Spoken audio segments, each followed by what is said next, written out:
आज हम कर्ज, धोखेबाजी और कर्म के खेल पर एक बहुत ही दिलचस्प कहानी को समझने वाले हैं। तो चलिए कहानी के बिल्कुल मूल विचार से शुरू करते हैं।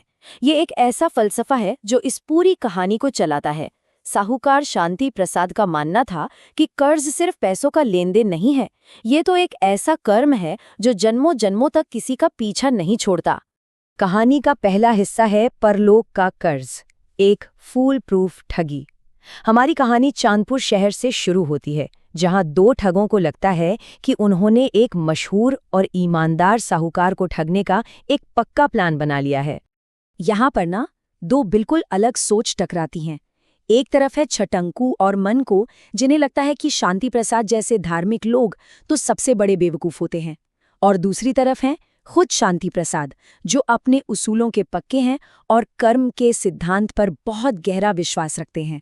तो ये ठग छटंकू और मनकू साहूकार से पूरे 2000 रुपए उधार मांगते हैं और इसके लिए अकाल और गरीबी की एक झूठी कहानी भी गढ़ लेते हैं।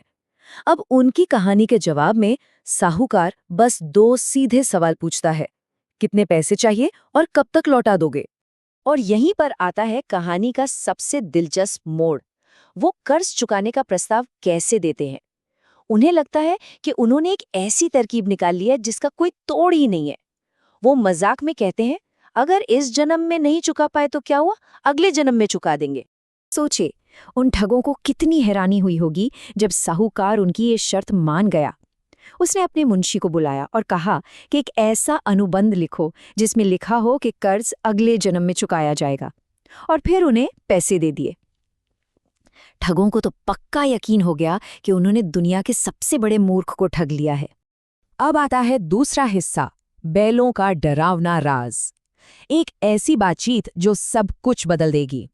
अपनी कामयाबी के नशे में वो ठग आगे तो बढ़ जाते हैं, लेकिन उन्हें क्या पता था कि कर्म का पहिया तो अब घूमना शुरू हो चुका है। चलते चलते रात हो गई और वो एक गांव में रुक गए। अब जैसे ही वो सोने की कोशिश करते हैं, पास से आ रही बातचीत की आवाज से चौंक जाते हैं। लेकिन आसपास देखते हैं तो कोई नजर नहीं आता, सिवाय पास में बंधे दो बैलों के। वो हैरान हैं, कहीं वो कोई सपना तो नहीं देख रहे? और यहीं पर कहानी पूरी तरह पलट जाती है। ठगों को एहसास होता है कि बैल इंसानों की जुबान में बात कर रहे हैं, और उनकी बातें सुनकर तो उनके रोंगटे खड़े हो जाते हैं। एक बैल कह रहा था, पिछले जन्म में मेरे मालिक का मुझ पर 200 रुपए का कर्ज था, मैं उसका बैल बनकर वो कर्ज उतार रहा हूं। छिपकर सुनी गई इसी बात से उन्हें और हमें कहानी का असली मतलब समझ आता है। कर्म का कर्ज मतलब ये सिर्फ कोई पैसों का लेन देन नहीं है, बल्कि एक ऐसा हिसाब है जिसे चुकाना ही पड़ता है, चाहे इस जन्म में चुकाओ या अगले में। उनका डर तब और भी बढ़ जाता है जब दूसरा बैल अपनी किस्मत के बारे में बताता है। वो कहता है कि उसका कर्ज भी कल पूरा हो जाएगा, लेकिन उससे कोई दूसरा ले जाएगा, क्योंकि उस पर पिछले जन्म के 500 रुपए का कर्ज बाकी है। ये सुनकर तो ठगों के होश ही उड़ गए। अब है तीसरा हिस्सा, मुक्ति का कुआं, यानी कर्ज चुकाने की कोशिश।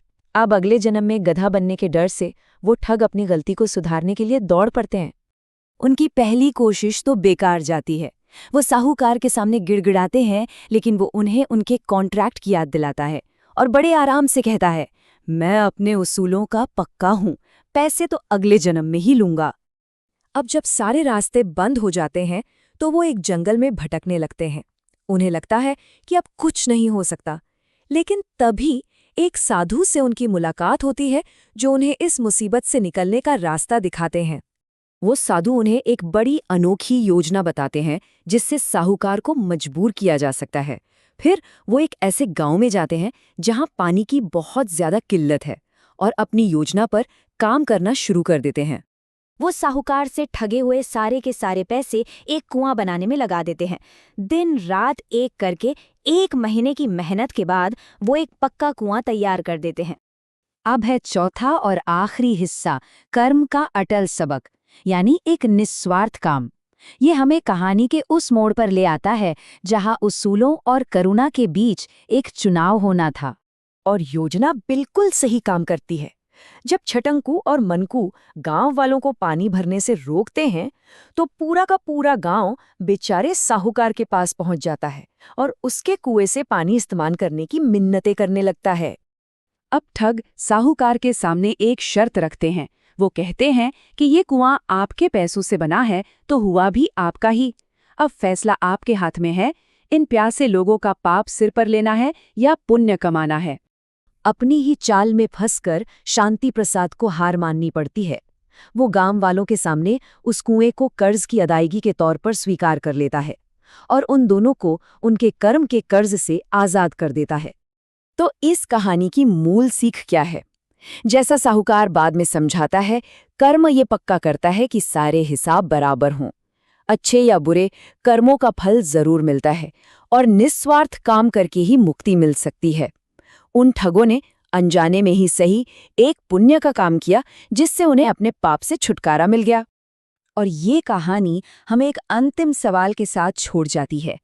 अगर कर्ज कर्म की तरह है तो इंसान न जाने कौन कौन से अनदेखे कर्ज लेकर घूम रहा है जिनका हिसाब एक न एक दिन तो चुकाना ही होगा।